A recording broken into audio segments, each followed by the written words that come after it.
Bonsoir à tous, je suis Gina Bergeron-Fafard, directrice générale de la Société B et je suis en compagnie ce soir de M. Luc Landry, directeur de notre comité de nomination.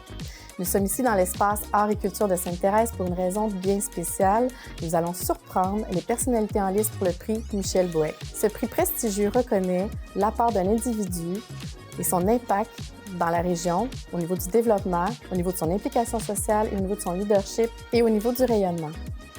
Nous avons invité les nominés en les conviant à participer au balado Gonflé à bloc de la jeunesse sous le prétexte de partager leur expérience professionnelle, leur parcours professionnel. Avec la complicité de Marie-Noëlle Closson-Duquette, présidente de la CCTB et animatrice à 16h, nous réservons une surprise de taille à chacun des participants lors de cet enregistrement. Félicitations à tous les nominés. Dans ce faux balado, j'ai eu le plaisir de rencontrer Marie-Claude Desjardins. Propriétaire de la clinique Marie-Claude Desjardins à Blainville depuis 2008, elle double son équipe depuis son ouverture à près d'une dizaine de professionnels. Samuel Bergeron, avocat depuis plus de 20 ans, dont 6 ans au sein de PFD Avocats, un cabinet renommé comptant 5 bureaux et places d'affaires regroupant près de 130 professionnels, parmi lesquels 56 sont avocats. Jonathan Goyer, gestionnaire et conseiller aux familles chez les résidences funéraires Goyer, qui compte 7 résidences funéraires dans la région et qui a récemment acquis les maisons funéraires Trudel, rassemblant ainsi une équipe de plus d'une centaine de professionnels. Nous avons demandé à nos 3 invités qu'ils nous partagent leurs différentes implications sociales. Au cours des années, Marie-Claude s'est impliquée auprès de diverses causes telles que Dentistes sans frontières, Centraide Laurentide, la Société canadienne du cancer, Force Avenir, et elle occupe le poste de vice-présidente sur le conseil d'administration de l'Association des chirurgiens dentistes du Québec.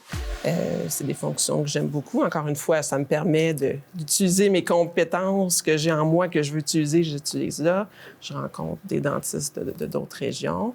C'est une belle implication. En ce moment, je suis première vice-présidente, fait que ça m'occupe. Depuis plusieurs années, Jonathan s'engage activement dans des causes qui lui tiennent à cœur, notamment en occupant le poste de président de la Corporation des thanatologues du Québec et en organisant diverses levées de fonds pour des organismes de la région, tels que la Fondation Cercan. On a fondé une levée de fonds qui était assez originale à l'époque. C'est là qu'on avait on a eu l'idée, dans le fond, de créer une course de bateau dragon. Dans le fond, c'est des équipes, dans le fond, de 20 personnes dans chaque bateau. Puis, c'est cette levée de fonds-là, j'en suis vraiment fier. J'ai été, les 5 premières années, j'ai été président d'honneur, là, dans le fond, de cette levée de fonds-là. Puis maintenant, on est à la 10e édition. Puis, c'est des journées qui amassent plus de 100 000 $. Dans son engagement continu envers la communauté, Samuel consacre son temps à diverses implications.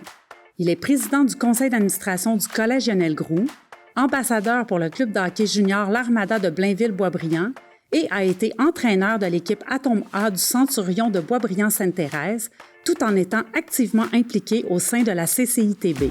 Je me suis impliqué à la Chambre de commerce à l'époque et j'ai été super bien accueilli, mais c'était avant même l'aile jeunesse sous la forme actuelle. Là. Oui. Il faut s'impliquer dans sa communauté si on veut faire une différence. On va faire la question gonflée à bloc. On prend une bonne puff, Marie-Claude. Peux-tu dire que j'ai jamais fait ça de ma vie? Ben oui, je le sais, c'est une première. Moi, je le fais souvent, j'adore ça. J'ai jamais fait ça, puis je le fais devant une caméra. Mon moment préféré. Marie-Claude, est-ce que tu es surprise que je t'annonce que tu es choisie comme personnalité en liste pour le prix Michel Bohec? T'es sérieuse? Je suis très sérieuse, Marie-Claude. Ben, c'est sûr que c'est un honneur pour moi. Jamais on s'implique pour ces honneurs-là, si on veut. Oui, je suis surpris. Je suis même très ému parce que c'est un prix, c'est probablement le prix le plus important. Écoutez, je suis un peu surpris. Vous me prenez, je suis bouche bée. C'est un faux balado qu'on a fait pour t'annoncer que tu étais en liste officiellement pour le prix Michel Bohec. Ouais. Je sais pas quoi répondre avec mon élimination. Honnêtement, c'est un grand honneur pour moi. Puis ça me fait chaud au cœur d'être en liste dans les nominés. C'est probablement un des plus bels accomplissements d'être en liste. Je parle même pas de gagner, juste être en liste, c'est une belle reconnaissance. Oui, très, très, très bel hommage. Je m'attendais pas à ça aujourd'hui.